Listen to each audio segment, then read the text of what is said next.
Baik, sekarang sekarang kita telah membuka buku guru dan buku siswa. Jadi ini adalah buku panduan guru untuk pendidikan agama Islam dan budi pekerti. Sementara kita juga akan mempelajari tentang buku siswa pendidikan agama Islam dan budi pekerti. Tentunya dalam contoh ini kita akan melihat SD kelas 4. Nah, selanjutnya tentunya kita akan menyiapkan form. Nah, form untuk mengisi modul ajar sebenarnya banyak variannya, ya, banyak variannya. Tetapi kita akan menggunakan form lengkap penyusunan modul ajar. Nah, penyusunan modul ajar form lengkapnya itu terdiri ada identitas informasi umum, lalu ada kegiatan kompetensi intinya, ada kegiatan pembelajarannya. Nah, ini untuk form kosong yang kita sudah siapkan untuk pengisian modul ajar. Nah, untuk modul ajar, lalu juga kita sudah siapkan misalnya untuk form modul ajar yang sudah ada, kemudian kita tinggal melakukan modifikasi untuk itu. Mari kita akan mencoba melihat dan mensinkronkan apakah modul ajar ini yang kita akan susun bersama, kita sudah akan sesuaikan dan kembangkan bersama, itu relevan dan sesuai dengan buku guru dan buku didik kita, buku siswa kita yang sudah tersedia. Mari kita awali satu persatu. Untuk identitas modul, ya, sekali lagi, untuk identitas modul pada aspek ini tentunya bisa digunakan, bisa diisi secara langsung. Nama penyusunnya tentunya misalnya secara mandiri atau tim, kemudian nama sekolahnya, kemudian tahun pelajaran disusun modul, mata pelajarannya apa disesuaikan dengan jenis mata pelajarannya, fase dan kelas. Kelas 4 tentunya berada di fase B. Kemudian bab atau materi, misalnya pada bab 2 materi tentang teladan mulia Asmaul Husna. Nah, untuk bab ini kita bisa lihat di buku guru maupun di buku siswa.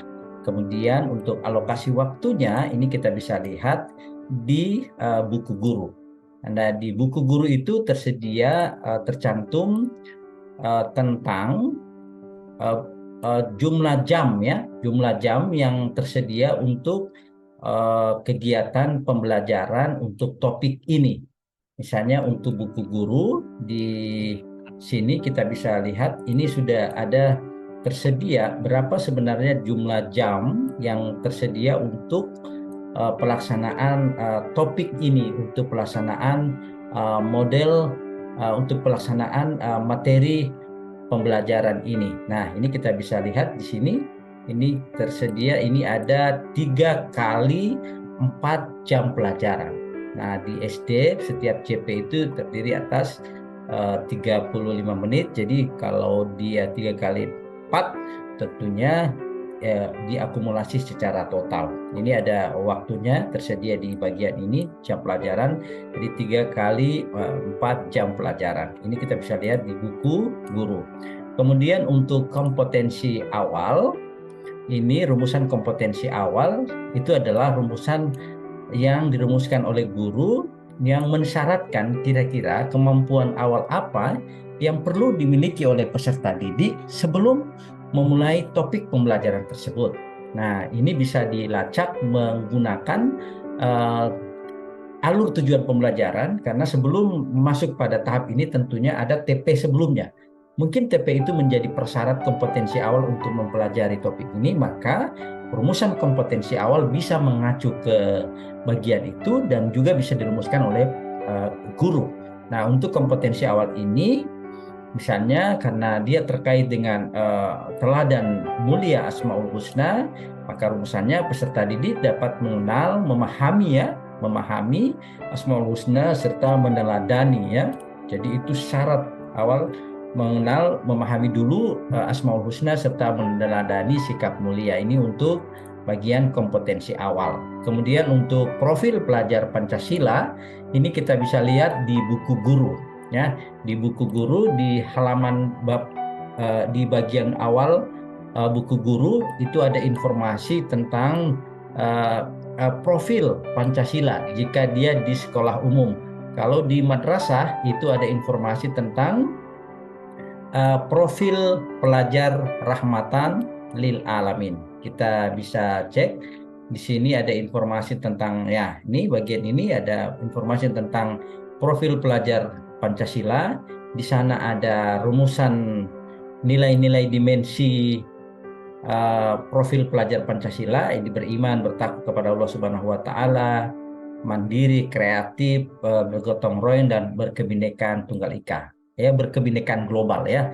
Nah, seluruh elemen ini tentunya tidak diambil secara keseluruhan. Silakan Bapak Ibu memilih elemen-elemen yang sesuai dengan tujuan pembelajaran dan karakteristik mata pelajaran yang sedang kita ampuh. Misalnya di sini diambil ini ada komponen tentang beriman kepada Allah, berkebinekaan global, bisa juga kemudian mandiri, ya silakan disesuaikan, bergotong royong, bernalar kritis, kreatif dan sebagainya. Silakan Bapak Ibu memilihnya sesuai dengan kemampuan dan kompetensi apa yang nanti untuk profil. Tentunya pemilihan ini harus diikuti dengan rasionalitas, alasan yang cukup masuk akal sesuai dengan karakteristik topik atau mata pelajaran yang sedang diampuh. Nah, untuk sarana dan prasarana, sekali lagi untuk sarana dan prasarana ini juga informasinya sudah tersedia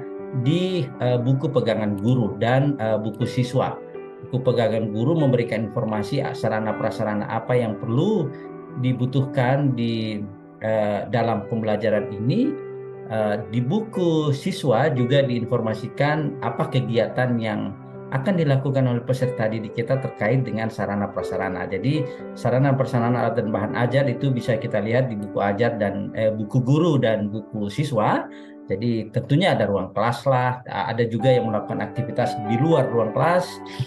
Kemudian alat dan bahan, ini ada Asmaul Husna, kemudian ada matching card, ada kertas folio, kertas bergambar. Misalnya ini bahan-bahan yang dibutuhkan pada pembelajaran pertama, misalnya pertemuan pertama, ini bahan dan ajar yang dibutuhkan untuk pembelajaran kedua. Bagian ini hanya untuk memudahkan kita mengidentifikasi kebutuhan yang kita perlukan dalam pembelajaran 1 dan 2 atau pertemuan 1 dan 2, LCD, proyektor, laptop, materi dan sumber bahan ajar, tentunya buku PAI, kemudian di sana ada ensiklopedia Asmaul Husna, belajar akhlak dengan Asmaul Husna. Nah, informasi di sini sebenarnya juga sudah tersedia di buku guru. Ini di buku guru sumber belajar ini ada informasi tentang ini belajar buku PAI, kemudian ada ensiklopedia. Nah, ini untuk topik yang secara umum. Namun topik pada bagian-bagian yang khusus, misalnya untuk topik Asmaul Husna misalnya, bahan dan ajar juga sudah disiapkan, sudah diinformasikan pada buku guru ini ya. Kemudian berikutnya model pembelajaran tentunya ada juga tersedia informasinya di buku guru. Misalnya di sini model pembelajarannya secara keseluruhan kita bisa menggunakan model contextual teaching learning atau problem based learning atau project based learning. Tapi misalnya kita menggunakan dalam konteks ini adalah kita menggunakan contextual teaching learning, metodenya kita bisa menggunakan jigsaw, make match atau cooperative script. Tentunya pendekatan, model, strategi, metode, teknik, dan strategi pembelajaran tentunya berbeda makna dan kegunaannya. Oleh karenanya kita perlu memilih model yang pas dengan pendekatan dan metode yang pas untuk kegiatan ini. Nah, adapun jenis metode yang akan kita gunakan dalam pelaksanaan pembelajaran ini, sekali lagi itu ada informasinya di buku guru. Apakah metode pembelajaran itu dilaksanakan di ruang kelas berdasarkan panduan buku siswa yang ada di bagian ini? Tentunya kita akan melakukan pemeriksaan lebih jauh lagi. Itulah gunanya kemudian kenapa kita perlu membutuhkan analisis ya, analisis kesesuaian antara buku guru dan buku siswa. Nah, buku siswa. Oke, ini untuk model pembelajaran. Nah, di komponen inti ya, di komponen inti ini kita bisa melihat tentunya di sini komponen intinya itu adalah ada tujuan pembelajaran dan kriteria ketercapaian tujuan pembelajaran atau KKTP. Nah, untuk KKTP ini kita bisa untuk tujuan pembelajaran ya, untuk rumusan tujuan pembelajaran tentunya kita bisa lihat di buku guru juga ada di buku siswa. Nah, ini rumusan tujuan pembelajaran, ini rumusan tujuan pembelajaran di buku guru, lalu di buku siswa juga ada tujuan pembelajarannya. Malah di buku siswa tujuan pembelajaran itu misalnya ya untuk topik tentang Asmaul Husna ya, ini topik tentang Asmaul Husna itu tujuan pembelajarannya juga sudah tercantum di sini ya. Ini yang kami coba perlihatkan kepada kita semua, kita lihat bersama. Ini tujuan pembelajarannya, kita bisa lihat ini tujuan pembelajaran yang dicantumkan di buku siswa. Nah, kemudian tujuan pembelajaran ini tentunya tujuan pembelajaran ini mencakup beberapa pertemuan, dan dalam topik ini ada 2 kali pertemuan yang direncanakan. Maka tujuan pembelajarannya ini untuk memudahkan guru mencapai tujuan pembelajaran per pertemuan atau per pembelajaran bisa dibagi ya. Ini tujuan pembelajaran untuk pembelajaran 1, untuk pertemuan 1 ini tujuan pembelajarannya. Kemudian ini tentunya sumbernya dari sini. Jadi sumbernya ada terdapat dalam buku guru, juga ada terdapat di buku siswa. Ini kita ambil di buku siswa, di buku guru juga kita bisa lihat ini tujuan pembelajarannya. Jadi baik di buku guru maupun di buku siswa, tujuan pembelajaran yang kita cantumkan di bagian modul ajar pada tujuan pembelajaran ini sebenarnya sudah tersedia. Nah, kita untuk memudahkannya ada beberapa tips, bisa kita bagi tujuan pembelajaran itu berdasarkan kegiatan pertemuan pembelajaran, atau bisa diwujudkan dalam satu tujuan pembelajaran untuk beberapa kali pertemuan, silakan. Nah, untuk KKTP-nya, kriteria ketercapaian tujuan pembelajaran atau KKTP ini adalah rumusan yang dijabarkan dari indikator TP, tujuan pembelajaran. Jadi misalnya indikator menjelaskan arti Asmaul Husna, membuat karya, tentunya ini perlu dilihat ketercapaiannya. Oleh karenanya perlu menentukan kriteria ketercapaian tujuan pembelajaran atau KKTP. Nah, KKTP ini bentuk dan modelnya cukup beragam. Nah, dalam buku modul guru ya, di buku guru ini disebutkan bahwa untuk model penilaiannya, untuk misalnya untuk Asmaul Husna misalnya ya, untuk materi Asmaul Husna, model penilaiannya ini tercantum di sini. Model penilaiannya ini ada dalam bentuk ya rubrik nih, dalam bentuk rubrik aktivitasku ya. Ini ada rubrik aktivitasku. Di sini di topik Asmaul Husnanya ini ada rubrik aktivitasku dan rubrik aktivitas kelompok. Maka KKTP-nya ini dalam bentuk rubrik. Tentunya KKTP itu rumusannya harus jelas. Nah, tapi dalam bentuk penilaiannya kita menggunakan pendekatan rubrik. Nah, rubriknya itu rubrik untuk aktivitasku itu di buku guru, lalu rubrik untuk penilaian aktivitas kelompok. Ini untuk pembelajaran 1 untuk TP 1 dan 2. Tujuan pembelajaran 1 dan 2. Nah, untuk tujuan pembelajaran berikutnya yang 2, yang 3 dan 4, kita bisa lihat juga pada topik yang berikutnya. Misalnya berakhlak dengan Asmaul Husna untuk pembelajaran kedua. Maka kita bisa melihat di sini pola penilaiannya juga sama. Di sini menggunakan rubrik aktivitasku dan rubrik aktivitas kelompok ya, rubrik aktivitas kelompok. Lalu juga ada rubrik untuk ayo kerjakan di bagian ayo kerjakan. Nah, semua itu dicantumkan juga pada kegiatan peserta kegiatan siswa ya. Nah, pada bagian pemahaman bermakna di buku guru maupun di buku siswa sebenarnya tidak dicantumkan secara gamblang itu pemahaman bermaknanya, tetapi ini adalah tugas guru untuk merumuskannya. Nah, cara merumuskan pemahaman bermakna tentunya adalah bagaimana guru melakukan abstraksi mendalam terhadap apa pesan-pesan penting dari materi yang kita sampaikan pada topik ini. Misalnya tentang Asmaul Husna, maka misalnya pemahaman bermaknanya kita bisa rumuskan Allah itu sebenarnya memiliki nama-nama yang agung dan indah, yakni Asmaul Husna. Nama-nama indah ini perlu dipahami dan meneladani sifat-sifat mulia.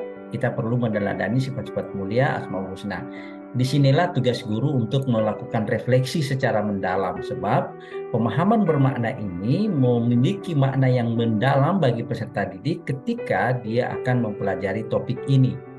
Nah, tentunya pemahaman bermakna juga ini sepatutnya juga mewakili substansi materi yang disampaikan sepanjang pembelajaran, sepanjang topik itu, atau dia bisa memberikan implikasi, memberikan jawaban tersurat, terselubung memaknai pertanyaan pemantik yang dirumuskan setelah pemahaman bermakna.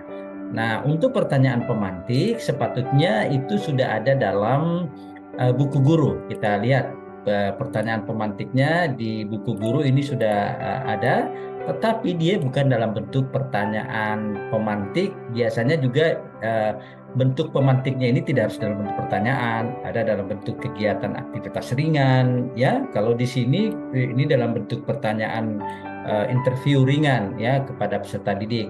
Guru bertanya, sudahkah Anda menghafal Asmaul Husna? Maka ini bisa diadaptasi oleh guru dalam merumuskan pertanyaan pemantik. Sepatutnya pertanyaan pemantik ini sebenarnya bisa menggairahkan peserta didik untuk tertarik, berminat akan dia bersimpatik dan kemudian apa ya kira-kira begitu, dia menumbuhkan minat peserta didik kita ketika pertanyaan pemantik, namanya saja pertanyaan pemantik. Namun kegiatan pemantik ini di buku guru ini sudah tersedia. Nah, Bapak Ibu bisa melakukan kreasi-kreasi lain untuk pertanyaan pemantiknya, apakah nanti menyajikan video singkat atau gambar singkat yang relevan dengan topik yang sedang kita kembangkan. Tentunya tidak harus terpaku dalam pertanyaan kegiatan pemantik yang dalam buku guru ini sangat terbuka kepada kita semua, apalagi sumber-sumber pembelajaran begitu banyak. Silakan Bapak Ibu melakukan kreasi terhadap pertanyaan pemantik, sebab disinilah kunci awal untuk peserta didik kita berminat dan bersimpatik ya terhadap pembelajaran yang akan kita lakukan. Nah, kegiatan pembelajaran ini sesungguhnya step-stepnya ini sudah ada juga di dalam buku guru. Nah, kalau kita lihat di buku guru ini ya, ini ada step-step kegiatan pembelajaran untuk di setiap topik. Nah, karena topik pertama yang kita lakukan pembuatan modul ajar, maka kita bisa membaginya berdasarkan kegiatan pembelajaran dan materi. Nah, kegiatan pembelajaran pertama itu ada 4 JP kali 35 menit, itu sekitar 140 menit. Nah, 140 menit ini kemudian kita bagi berdasarkan kegiatan. Nah, kegiatan di pembelajaran ini tentunya ada kegiatan pendahuluan, kemudian ada kegiatan inti, dan ada kegiatan penutup. Nah, untuk kegiatan pendahuluan, silakan Bapak Ibu melakukan penyesuaian terhadap kegiatan pendahuluan, tapi pada umumnya melakukan cross check daftar hadir, menghimbau peserta didik untuk bernyanyi sebentar ya, guru menyampaikan tujuan pembelajaran, ada juga yang melakukan tes awal secara singkat secara lisan. Lalu juga di sini bisa kita lihat di kegiatan buku guru ini juga kita bisa adopsi, kita bisa ambil kegiatan-kegiatan di bagian petunjuk buku guru ini menjadi kegiatan pendahuluan di bagian ini, terutama untuk kegiatan inti ya. Misalnya di sini di kegiatan pendahuluan guru mengadakan tes kemampuan, kemudian guru bertanya, kemudian guru menyampaikan pentingnya belajar Asmaul Husna, membaca ayat Al-Quran, berdoa dengan Asmaul Husna. Lalu kegiatan intinya membagi kelompok. Di sini juga sudah diisyaratkan di buku guru disuruh bagi kelompok. Silakan ya. Intinya memang di buku guru sudah diberikan petunjuk step-stepnya. Tapi Bapak Ibu di modul ajar ini bisa melakukan kreasi dan pengembangan aktivitas. Tentunya harus lebih bermakna bagi peserta didik. Nah, kemudian di kegiatan penutup tentu juga disesuaikan. Ini kegiatan penutup, intinya kegiatan penutup itu ada feedback ya, ada kegiatan resume, kemudian menyampaikan guru melakukan penilaian, rencana remedi, pengayaan dan sebagainya. Silakan disesuaikan dengan kegiatan panduan buku guru dan kegiatan siswa pada pembelajaran pada buku siswa ini. Nah, hal yang sama kita lakukan untuk pertemuan yang kedua atau pembelajaran yang kedua ya. Jadi pembelajaran yang kedua dengan pola yang sama, kita tentunya ada kegiatan pendahuluan. Nah, tentunya untuk topik yang kedua misalnya tentang berakhlak dengan 5 Asmaul Husna, di buku guru itu juga sudah dilakukan penilaiannya, dilakukan diberikan petunjuk cara-cara ini. Nah, ini ya. Ini kegiatan-kegiatan di aktivitas pembelajaran. Nah, tinggal Bapak Ibu melakukan penyesuaian mana kegiatan yang kita akan masukkan dalam kegiatan pendahuluan, oke? Lalu mana kegiatan yang dilakukan pada kegiatan inti dan kegiatan penutup. Tentunya polanya akan sama dengan pola-pola sebelumnya dan tentu akan berbeda pada bagian-bagian kegiatan pembelajaran sesuai dengan tujuan pembelajaran yang sudah ditetapkan.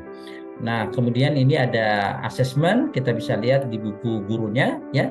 Ini ada asesmen diagnostik, ada formatif, lalu ada asesmen sumatif. Jadi asesmen diagnostiknya di awal pembelajaran dalam bentuk tes lisan maupun tulisan atau tes wawancara singkat. Kemudian ada formatif di setiap topik kita bisa melakukan evaluasi secara cepat. Kemudian sumatif pada akhir mata pelajaran ya. Kemudian kegiatan remedial dan pengayaan kita bisa lihat di buku guru ya. Di buku guru sudah ada informasi juga bentuk-bentuk kegiatan remedial dan pengayaannya. Kita bisa cek. Ini beberapa tugas ini ya. Ini ada bimbingan belajar perorangan, kemudian ada bimbingan belajar kelompok. Lalu juga ini ada informasi, ada refleksi dengan peserta didik. Ini ada beberapa pertanyaan di buku siswa juga sudah disiapkan ya. Kegiatan refleksi itu ya, kegiatan refleksi untuk beserta orang tua. Kemudian ini ada refleksi guru.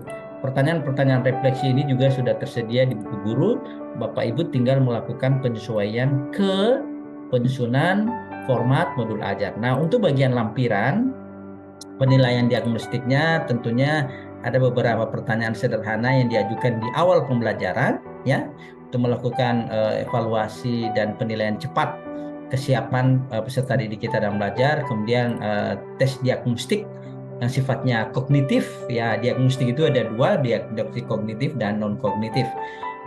Non kognitif mungkin melihat bagaimana minat dia belajar tentang topik Asmaul Husna ini, dan non kognitif dan kognitif yang bersifat dengan pengetahuan awal dia peserta didik kita tentang Asmaul Husna atau topik yang sementara kita bahas. Nah, untuk penilaian formatifnya kita bisa menyiapkan beberapa indikator sebagaimana yang kita sudah bahas di awal tadi tentang tes dalam bentuk kriteria ketercapaian tujuan pembelajaran KKTP-nya dalam bentuk rubrik. Jadi kita menggunakan rubrik ya, seperti ini. Jadi sikap sosialnya juga kita amati.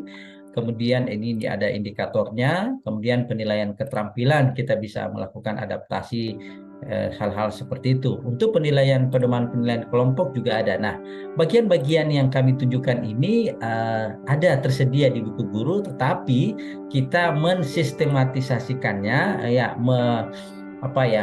menuliskan kembali di modul ajar agar kita bisa lebih mudah menjalankan skema pembelajaran untuk modul ajar untuk topik yang kita bahas. Tentunya kalau ketika kita menyusun soal, tentunya ada kunci jawaban dan rubrik penilaiannya, kriteria penilaiannya, dan kunci jawabannya dan rubrik penilaiannya ya.